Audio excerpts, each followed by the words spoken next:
கடந்த ஆண்டு நடைபெற்ற மன்ற போட்டிகளான வானவில் மன்ற அறிவியல் பலகங்கிற போட்டியில் நான் வந்து 25 பிளேஸில் செலக்ட் ஆகியிருந்தேன். அப்போயில நினச்சேன் 10 பேரை மட்டும் தான் வெளியூருக்கு கூட்டி போவாங்கன்னு. அப்புறம் வியாழக்கிழமை சாயங்காலம் தான் சொன்னாங்க செலக்ட் ஆன 25 பேரில் போகிறீங்க அப்படின்னு சொன்னாங்க. எனக்கு ரொம்பவே சந்தோஷமாக இருந்துச்சு. கடந்த வருடம் நடைபெற்ற தமிழ் இலக்கிய மன்ற பேச்சு போட்டியில் மாநில அளவில் நான் முதலிடம் பெற்றேன். அதற்காக இந்த வருடம் வெளிநாடு கல்வி சுற்றுலா மலேசியாவிற்கு தேர்ந்தெடுக்கப்பட்டு இன்றைக்கி சென்னை வந்திருக்கேன் மலேசியா போகிறதுக்கு.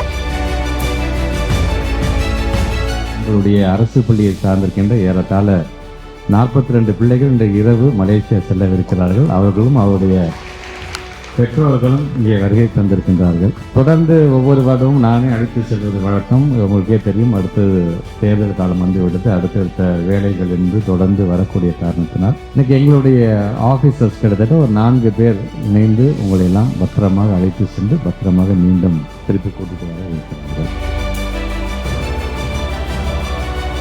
எங்கள் அம்மா வந்து ஒரு தினக்கூலியாக வேலை பார்க்குறாங்க. வயலில் போய் தினமும் 100-200 வேலைக்கு தான் போவாங்க. எங்கள் அப்பா வந்து கட்டிட வேலைக்கும் அப்பப்போ கிடைக்கிற சின்ன சின்ன கூலி வேலைக்கும் தான் போவாங்க.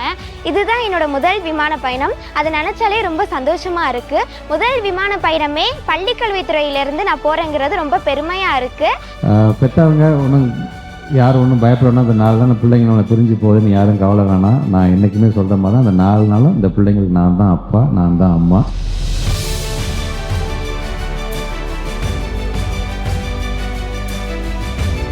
ஆனால் எங்கள் வீட்டுக்காரர் வந்து ஹோட்டலில் வேலை பார்க்குறாரு.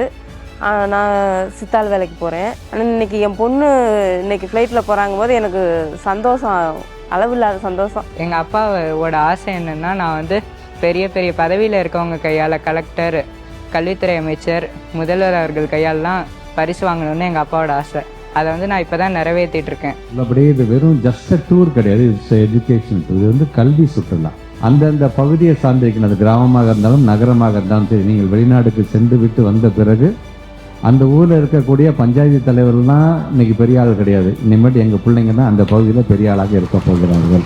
உங்கள் பேரை, அந்த மாணவனுடைய பேரை, அந்த மாணவி பேரை சொல்லி மலேசியாவுக்கு போயிட்டு வந்தார்ல, அந்த வீட்டுக்காரருக்கு பக்கத்து வீடு தான் இது, அங்கேருந்து பக்கத்து தெரு தான் இது என்று சொல்லக்கூடிய அளவிற்கான ஒரு தூதுவர்களாக நீங்கள் மாறப்போகிறீர்கள்.